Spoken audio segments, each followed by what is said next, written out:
tuloy kang self-motivated.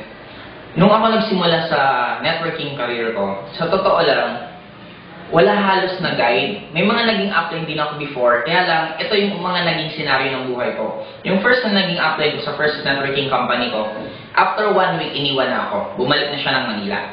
Yung second na upline ko sa networking career ko, after almost a week din, lumipat ng ibang kumpanya at nire-recruit ako. To cut the story short, sa naging networking career ko, wala talagang halos upline na nag-guide sa akin step by step.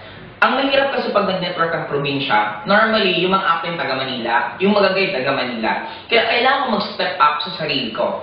Nung time na mga nane-negative ako, at wala akong pwedeng upline na pagsumbungan, hindi naman pwedeng magsumbong din sa downline ko, kasi baka ma-negative din downline ko. Ang ginagawa ko ngayon, pumunta ako ng internet shop, doon ako magta-type ng inspirational song, mga movies na magaganda, or magagandang bahay, magagandang sasakyan. Yun ang pinapanood ko kasi nai-inspire ako noon.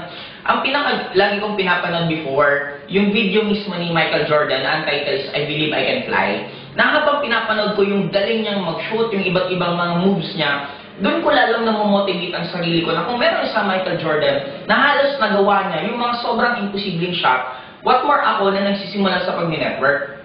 Kaya ang madalas kong gawin, maliban sa panonood sa YouTube, pumupunta ako sa mga lugar ng mayayaman. Tumitingin ako ng magandang bahay at sinasabi ko sa sarili ko, sabi ko pag susunod, pag nagkaroon din ako ng dream house, ito magiging bahay ko. Tinititigan ko yung mga kotseng dumadaan habang sa harapan ko. Sabi ko lang sa sarili ko habang namimigay ako ng flyers, darating ang time, magdadrive din ako ng kotseng yon. In short, ako yung tipong tao na dapat ang gagawin mo, pag ikaw nakakaramdam ng negative, imbis na i-allow mo sa sarili mo yung negative, humahanap ako ng way paano lalo siyang mawala. Ngayon, maliban sa isa pang ginagawa ko, hindi ko makalimutan, is nagbabasa ako ng libro. College days ako, hindi ako mahilig magbasa ng libro, pero nung nag-networking ako, doon ako nahiligan kong magbasa. Guys, take note, ang pagbabasa ng libro, nakaka-motivate, but depende kung anong binabasa nyo.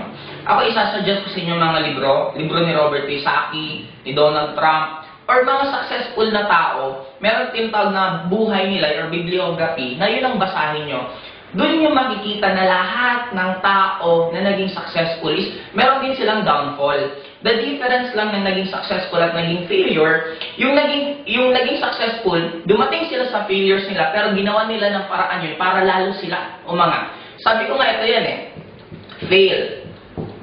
Marami sa atin ayaw natin ng word na to. Pero ang term ko dito is first attempt in learning.